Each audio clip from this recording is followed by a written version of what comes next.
Good afternoon, dear friends. It's me, Zafar.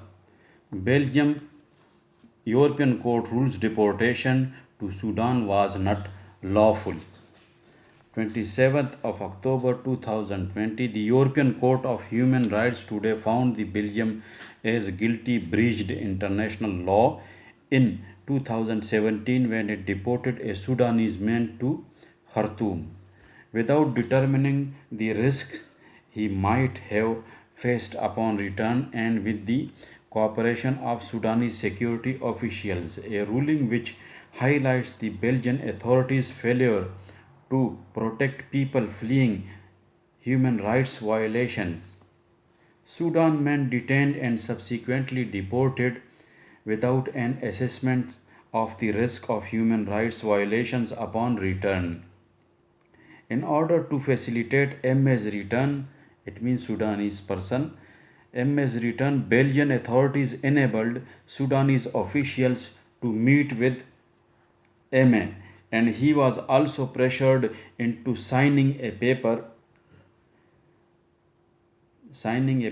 by forced by Belgium authorities, by Belgium immigration, acknowledging the return as voluntarily. Today's ruling exposes a distressing catalogue of failures by Belgium authorities. These failures resulted in the return of a person to his country of origin in violation of international law.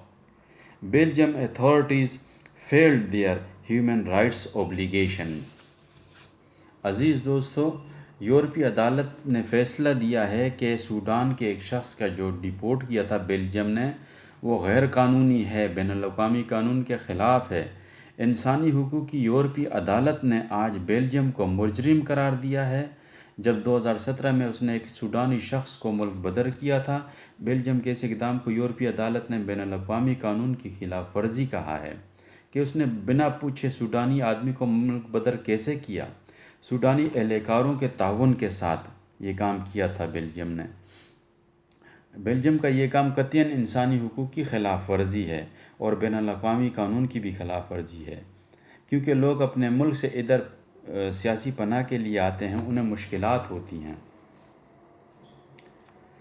اس کے برعکس Belgium کا یہ قدم، یعنی سوڈانی شخص کا ملک بدر کرنا، اس بات کو ہائی لائٹ کرتا ہے کہ بیلجیم کے حکام جو ہے نا، انسانی حقوق کے تحفظ دینے میں ناکام ہو چکے ہیں، کیونکہ لوگوں کو زبردستی ڈیپورٹ کرتے ہیں اور سائن زبردستی لیتے ہیں۔